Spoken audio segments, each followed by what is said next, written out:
Charles County, and I live in Waldorf, Maryland. I think it's time to take a stand against forest fragmentation and loss of habitat in Charles County. With the largest forest in southern Maryland proposed to be clear-cut, I strongly oppose this project. An alternative and appropriate location would have been in the barren land of 2,783 acres that is noted in the Charles County Comprehensive Plan. Why was this not even a consideration by Georgetown or the solar developer, Orgus? The Department of Natural Resources Conservation Benefits Assessment has this particular site parcel rated the following, 5 stars being the best rating. Habitat connectivity, 5 stars. The state's remaining large blocks of forest and wetlands and habitat pathways that connect them. Rare species and wildlife habitat, 5 stars, as described by the Biodiversity Conservation Network, BioNet. These are habitats of the state's rarest plants and animals, as well as high quality and rare natural communities and other living resources of conservation concern. Support of aquatic life watersheds that support high quality streams is 4-star. They are important for the biodiversity and freshwater recreational fisheries. Forests, important for quality protection. The watersheds are the most effective in preventing pollution to streams, rivers, and bays and maintaining healthy stream hydrology. This is a 4-star. Proximity to protected lands is 5 stars. I'm going to skip that part because I need to move on. But you get my point. This is just outrageous that we're even considering this land to be clear-cut. Point by point.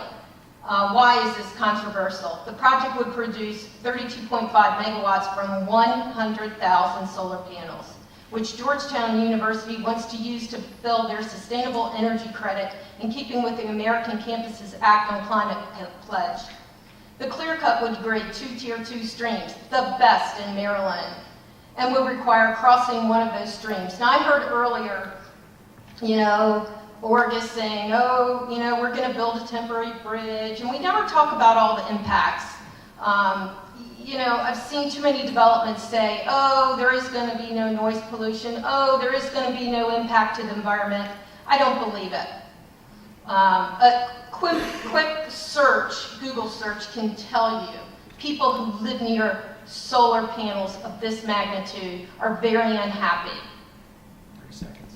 Okay. Bottom line, I just want you to visualize a hot summer day outside, a typical day in the DMV with a temperature of 90 degrees and 80% humidity. Can you imagine convincing yourself to sit underneath one of those 100,000 solar panels instead of a forest with canopy trees? I can't either. I think the choice is obvious. This is a bad decision for the county, for the state, and for human health. Thank you very much.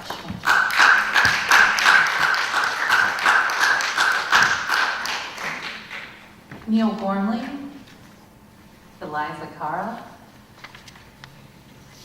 Elizabeth Hasselman.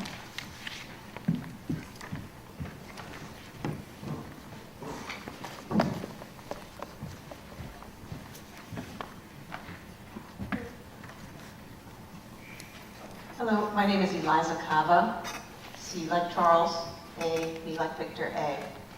I'm the Director of Conservation at the Audubon Naturalist Society and in the Greater DC region. I wanted to talk about our twin crises of biodiversity and climate and the news this week last week that over 1 million species are at risk of extinction. We do have to meet renewable energy goals. We have really significant renewable energy goals we need to meet. But if we do so at the expense of our forests, which contribute, deforestation contributes 10% of global greenhouse gas emissions, then we're really feeling Peter to pay Paul here. It's not a choice we should be making in order to meet these goals around renewable energy. As Denise already pointed out, there are rooftops, there are landfills, there are old farm sites that are closer into town that are all much better options for clearing such a large facility or simply putting it on top of more distributed locations.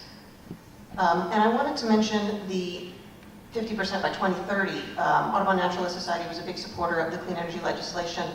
But it's my understanding that this project will be selling its energy to Georgetown under the direct power purchase agreement for the next 20 years, which means that Maryland actually will not be able to claim credit for the solar renewable energy certificates until that 20-year period is up. So this particular project will not help Maryland achieve its 50% by 2030 goals. Over time, of course, it will revert to putting energy on the Maryland grid directly, but not by 2030. That's less than 20 years from now. Those are the main comments I wanted to make. But really the importance of this project, this forest, this is the lungs of DC. This forest is so valuable to the state. So much of it is already under conservation with both federal and private and state dollars, that punching a hole in it and fragmenting it would really put these existing conservation investments further into the Nanjemoy forest at risk. And I think the state should really keep that in mind as it considers whether or not to permit this project in the holistic sense. Thank you. Thank you. Elizabeth Castleman?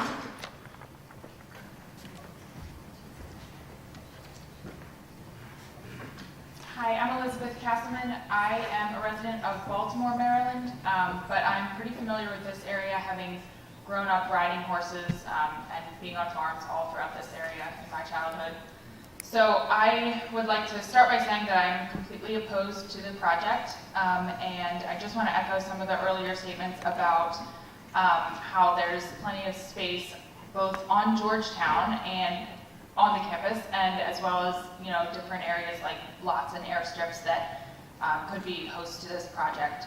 So just solar farms may provide a good alternative to fossil fuels and provide a passive source of energy leading to lower costs down the road, but the rush to create these massive structures will result in the loss of green space all over the world, which is absolutely not a valid trade-off, considering the fact that so many institutions are doing this in the name of environmentalism.